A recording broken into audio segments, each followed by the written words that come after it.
Kotipalli Narsapuram railway line త్వరలో పూర్తి చేసేందుకు చర్యలు తీసుకుంటామని భారతీయ జనతా పార్టీ రాష్ట్ర అధ్యక్షులు పివిఎన్ మాధవ్ అన్నారు. కాకినాడ జిల్లా పర్యటనలో భాగంగా కాకినాడ సూర్యకళా మందిరంలో ఏర్పాటు చేసిన మీడియా సమావేశంలో మాధవ్ మాట్లాడుతూ రాష్ట్ర అభివృద్ధి, దేశ అభివృద్ధి కోసం కేంద్రంలో నరేంద్ర మోడీ, రాష్ట్రంలో కూటమి ప్రభుత్వం విశేష కృషి చేస్తుందన్నారు. నరేంద్ర మోడీ పాలనలో దేశం విశేష అభివృద్ధి సాధించిందని గుర్తు చేశారు. ఈ కార్యక్రమంలో భారతీయ జనతా పార్టీ జిల్లా అధ్యక్షులు పిక్కిన విశ్వేశ్వరరావు, రాష్ట్ర ప్రధాన కార్యదర్శి సాలగ్రామ లక్ష్మీ ప్రసన్న, జిల్లా కార్యవర్గ సభ్యులు పానకల రామకృష్ణ తదితరులు పాల్గొన్నారు.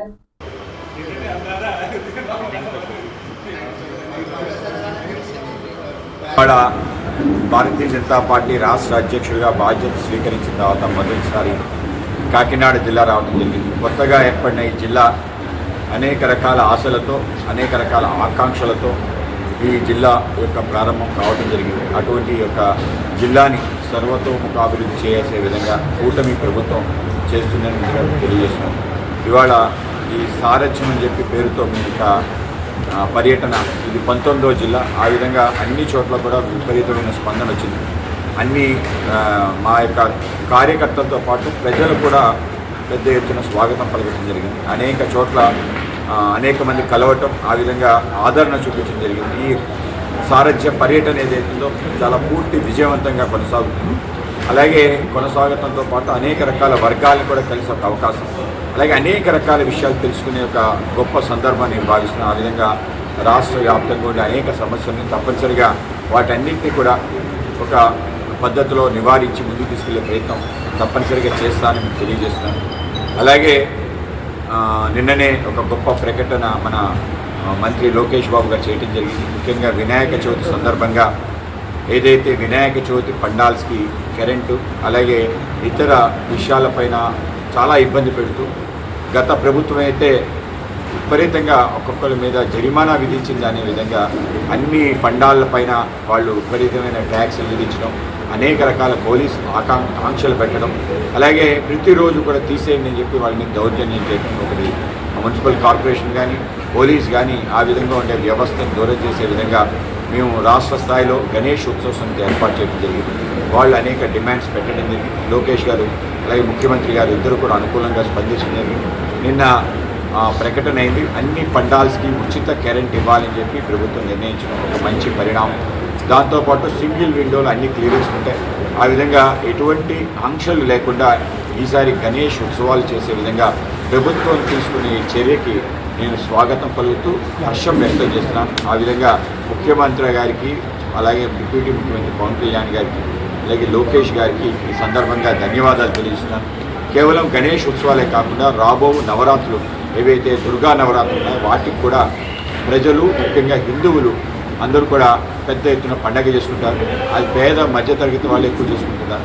కనుక బహిరంగంగా చేసుకునే ఒక ఉత్సవాలని ప్రోత్సహించే విధంగా ప్రభుత్వం ఏదైతే గణేష్ ఉత్సవ సందర్భంగా తీసుకునే నిర్ణయాన్ని కొనసాగించాలని, వాళ్ళకు కూడా ఆ సమయంలో కూడా ఉచిత కరెంటు, వివిధ రాయితీలు ఇచ్చే విధంగా ప్రయత్నం చేయాలని చెప్పి ప్రభుత్వాన్ని కోరుతున్నాం. అలాగే మన కాకినాడ సంబంధించి అనేక విషయాల్లో నరేంద్ర మోడీ గారు చేసిన ఏదైతే అభివృద్ధి ఉందో మనందరికీ కూడా కళ్ళకి కట్టినట్టు, ముఖ్యంగా నేషనల్ హైవే 214 ఏదైతుందో అది ఒంగోలు వరకు విస్తరించే పని జరుగుతుంది.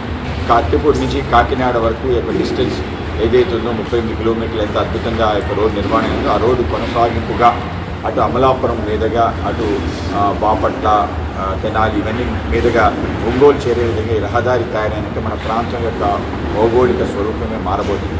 ఆ విధంగా ఈ ప్రాంత అభివృద్ధిలో మొదటి నుంచి కేంద్ర ప్రభుత్వం పెద్ద ఎత్తున భాగస్వామ్యం రాబో కాలంలో కూడా ఈ ప్రాంతంలో ఏదైతే దీర్ఘకాలిక అపరిష్కృత సమస్యలు ఉన్నాయో వాటిని పరిష్కరించి ముందుకెళ్లే విధంగా మేము ప్రయత్నం చేస్తాం. మన ప్రాంతానికి సంబంధించిన ఏదైతే కాజా ఉందో, అలాగే మన ఉప్పాడ చీరలు ఉన్నాయో వాటిని జియో ట్యాగింగ్ తీసుకురావడానికి ప్రయత్నం చేస్తాం. కూటమి ప్రభుత్వం ఆధ్వర్యంలో ఈ రెండు కూడా మన ప్రాంతానికి తలమానికైన అంశాలు, వాటిని ఆ విధంగా ముందుకు తీసుకెళ్లే ప్రయత్నం చేస్తాం. అలాగే మన ప్రాంతంలో ఉండే కోరంగి వైల్డ్ లైఫ్ శాంక్చురీ ఏదైతుందో అక్కడ జీవ వైవిధ్యానికి సంబంధించి అనేక అద్భుతాలు ఉన్నాయి. వాటిని కూడా ప్రపంచానికి చూపించే ప్రయత్నం తప్పనిసరిగా చేస్తాం. ఆ విధంగా కూటమి ఆధ్వర్యంలో కోరంగి ఫెస్టివల్ ఒకటి ఈ విధంగా చేసే ప్రయత్నం, ఆ విధంగా దానికి పర్యాటకులు ఎక్కువ వచ్చే విధంగా అది కూడా మేము కృషి చేస్తామని చెప్పి ఆ విధంగా మన ప్రాంతానికి సంబంధించిన అనేక విషయాలని ముందుకు తీసుకెళ్లే ప్రయత్నం చేస్తాం. అలాగే చాలా సంవత్సరాల నుంచి పెండింగ్గా ఉన్న కాకినాడ సెజ్ ఏదైతుందో ఆ సెజ్లో అనేక కార్యకలాపాలు అనేక పరిశ్రమలు వచ్చే విధంగా మనం చర్యలు తీసుకుంటామని తెలియజేస్తున్నాం.